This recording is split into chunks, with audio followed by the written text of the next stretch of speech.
ನಮಸ್ತೆ ಸ್ನೇಹಿತರೆ, ಇವತ್ತು ನಾವು ಪ್ರಥಮ BA ರಾಜ್ಯಶಾಸ್ತ್ರ ರಾಜಕೀಯ ಸಿದ್ಧಾಂತ ಇದರಲ್ಲಿ ಬ್ಲಾಕ್ 1ರಲ್ಲಿ ಓದಲೇಬೇಕಾಗಿರುವಂತಹ ಪ್ರಶ್ನೆಗಳು, ಮುಖ್ಯ ಪ್ರಶ್ನೆಗಳು ಯಾವುದು ಅಂತ ನಿಮಗೆ ನಾನು ತಿಳಿಸ್ತಾ ಹೋಗ್ತೇನೆ. ಹಾಗೆ ಅದರಲ್ಲಿರುವಂತಹ ಪಾಯಿಂಟ್ಸ್ಗಳನ್ನು ಕೂಡ ತಿಳಿತಾ ಹೋಗುವ.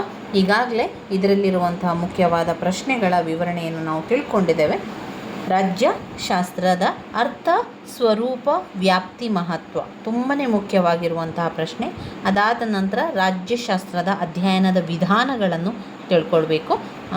ಅದಾದ ಮೇಲೆ ರಾಜ್ಯದ ಅರ್ಥ, ರಾಜ್ಯದ ಮೂಲಾಂಶಗಳು 10 ಅಂಕಕ್ಕೆ ಕೇಳಿರುವಂತಹ ಪ್ರಶ್ನೆ.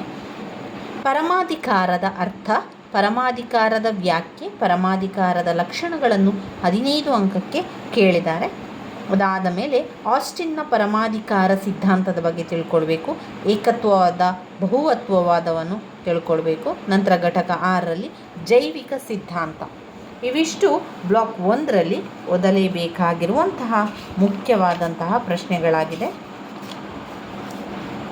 ಮೊದಲಿಗೆ ರಾಜ್ಯಶಾಸ್ತ್ರದ ವ್ಯಾಪ್ತಿ ಹಾಗೆ ರಾಜ್ಯಶಾಸ್ತ್ರದ ಮಹತ್ವ 5 ಅಂಕಕ್ಕೆ ಬರುವಂತಹ ಪ್ರಶ್ನೆ. ಅರ್ಥವನ್ನು ಮೊದಲಿಗೆ ನೀವು ಬರಿಬೇಕು, ರಾಜ್ಯಶಾಸ್ತ್ರ ಅಂದರೆ ಏನು ಎನ್ನುವಂಥದ್ದು. ಅದಾದ ನಂತರ ವ್ಯಾಖ್ಯೆಗಳನ್ನು ಓದ್ಕೊಳ್ಬೇಕು. ರಾಜ್ಯಶಾಸ್ತ್ರದ ವ್ಯಾಖ್ಯೆಗಳು ಯಾವುದು ನಿಮಗೆ ಸುಲಭ ಅಂತ ಅನಿಸ್ತದೆ ಆ ವ್ಯಾಖ್ಯೆಗಳನ್ನು ಓದ್ಕೊಳ್ಳಿ.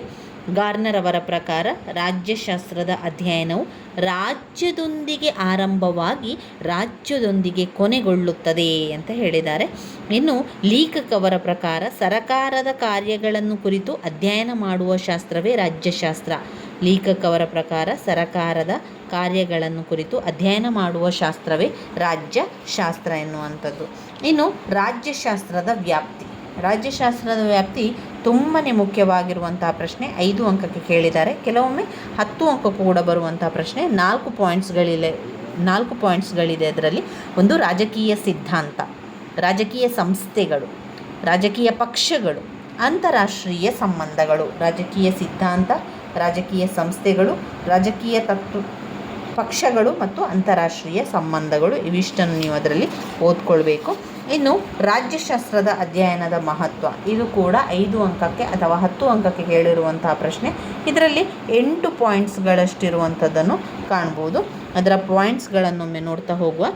ರಾಜ್ಯ ಮತ್ತು ಸರಕಾರದ ಪಾತ್ರದ ಬಗ್ಗೆ ಮಾಹಿತಿಯನ್ನು ಪಡೆಯಬಹುದು. ರಾಜ್ಯ ಮತ್ತು ಸರಕಾರದ ಪಾತ್ರದ ಬಗ್ಗೆ ಮಾಹಿತಿಯನ್ನು ಪಡೆಯಬಹುದು. 2. ಪ್ರಜೆಗಳ ಹಕ್ಕುಬಾಧ್ಯತೆಗಳ ಬಗ್ಗೆ ಅರಿವು ಮೂಡಿಸುವುದು. ಪ್ರಜೆಗಳ ಹಕ್ಕುಬಾಧ್ಯತೆಗಳ ಬಗ್ಗೆ ಅರಿವು ಮೂಡಿಸುವುದು. 3. ಪ್ರಜೆಗಳಲ್ಲಿ ರಾಜಕೀಯ ಜಾಗೃತಿಯನ್ನುಂಟು ಮಾಡುವುದು. ಪ್ರಜೆಗಳಲ್ಲಿ ರಾಜಕೀಯ ಜಾಗೃತಿಯನ್ನುಂಟು ಮಾಡುವುದು. 4. ಪ್ರಜಾಪ್ರಭುತ್ವದ ಯಶಸ್ಸಿಗೆ ಸಹಕಾರಿ. ಪ್ರಜಾಪ್ರಭುತ್ವದ ಯಶಸ್ಸಿಗೆ ಸಹಕಾರಿ.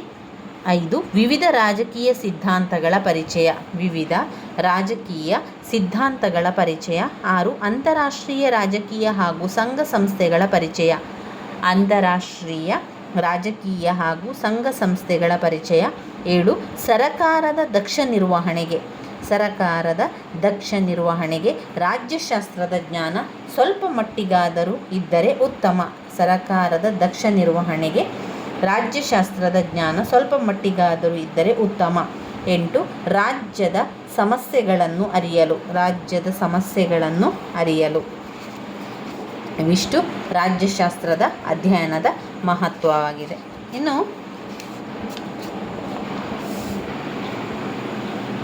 ಇದರಲ್ಲಿ 15 ಅಂಕದ ಒಂದು ಪ್ರಶ್ನೆ, ತುಂಬಾ ಮುಖ್ಯವಾಗಿರುವಂಥ ಪ್ರಶ್ನೆ. ರಾಜ್ಯಶಾಸ್ತ್ರದ ಅಧ್ಯಯನದ ವಿಧಾನಗಳು.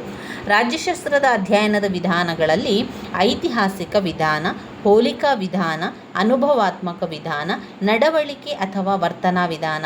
ಈ 4 ಪಾಯಿಂಟ್ಸ್ಗಳು ರಾಜ್ಯಶಾಸ್ತ್ರದ ಅಧ್ಯಯನದ ವಿಧಾನಗಳಲ್ಲಿ ನಾವು ಬರಿತಾ ಹೋಗಬೇಕು. ಈ 4 ಪಾಯಿಂಟ್ಸ್ಗಳನ್ನು ಅವರು ಪ್ರತ್ಯೇಕವಾಗಿ ಕೂಡ ಕೇಳ್ತಾರೆ. ಅದು 10 ಅಂಕಕ್ಕೆ ಬರುವಂತಹ ಪ್ರಶ್ನೆ. ರಾಜ್ಯಶಾಸ್ತ್ರದ ಐತಿಹಾಸಿಕ ವಿಧಾನವನ್ನು ವಿವರಿಸಿ ಅಥವಾ ರಾಜ್ಯಶಾಸ್ತ್ರದ ಹೋಲಿಕಾ ವಿಧಾನವನ್ನು ವಿವರಿಸಿ ಅಂತ ಅವರು ಕೇಳ್ತಾರೆ. ಹೋಲಿಕಾ ವಿಧಾನ ಅಥವಾ ತೌಲನಿಕ ವಿಧಾನ ಅಂತ ಒಂದು ಪ್ರಶ್ನೆ ಪತ್ರಿಕೆಯಲ್ಲಿ, ಹಳೆಯ ಪ್ರಶ್ನೆ ಪತ್ರಿಕೆಯಲ್ಲಿ ಅವರು ಕೇಳಿದ್ದಾರೆ, ರಾಜ್ಯಶಾಸ್ತ್ರದ ತೌಲನಿಕ ವಿಧಾನವನ್ನು ವಿವರಿಸಿ ಅಂತ ಕೇಳಿದ್ದಾರೆ.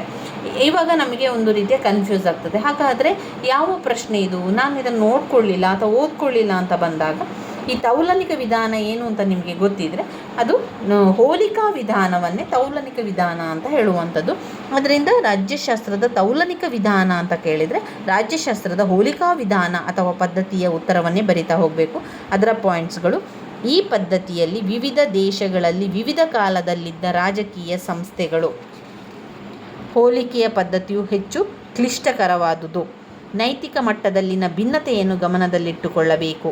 ಒಂದು ಕಾಲಕ್ಕೆ ಸರಿ ಎನಿಸಿದ್ದು ಬೇರೆ ಕಾಲಕ್ಕೆ ಸರಿ ಹೋಗದೇ ಇರಬಹುದು.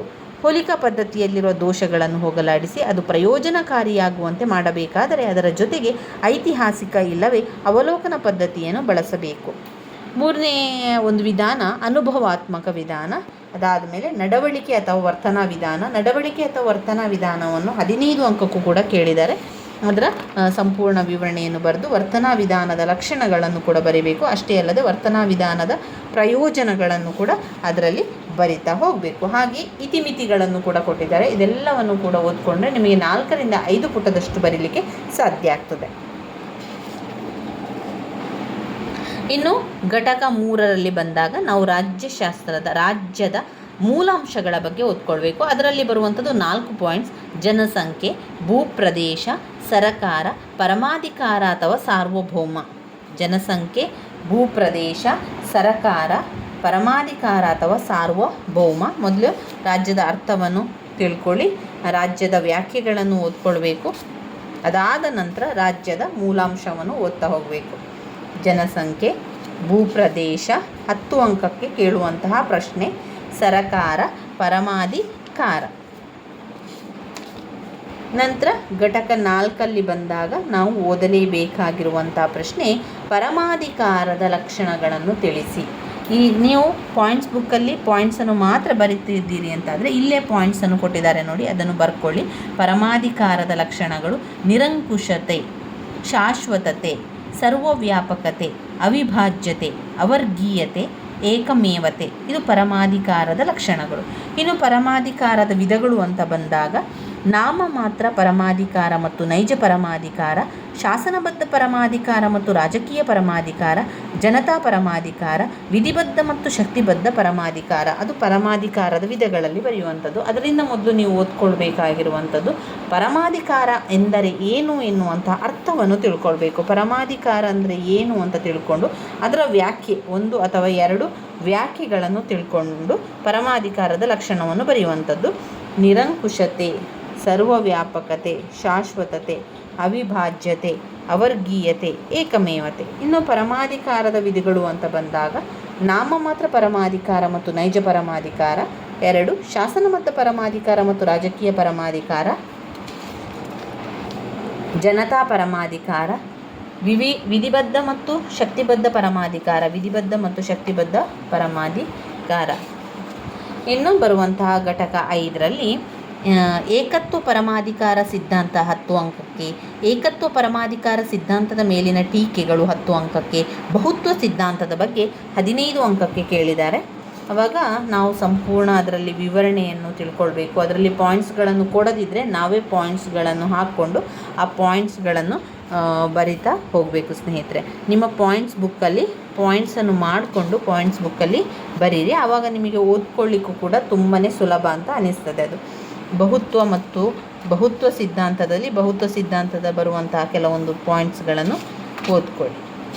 ಅದಾದ ನಂತರ ನಾವು ಬರುವಂಥದ್ದು ಘಟಕ 6 ಜೈವಿಕ ಸಿದ್ಧಾಂತ 10 ಅಂಕಕ್ಕೆ ಕೇಳಿರುವಂತಹ ಪ್ರಶ್ನೆ. ಮೊದಲಿಗೆ ಜೈವಿಕ ಸಿದ್ಧಾಂತ ಅಂದರೆ ಏನು ಅಂತ ತಿಳ್ಕೊಳ್ಬೇಕು.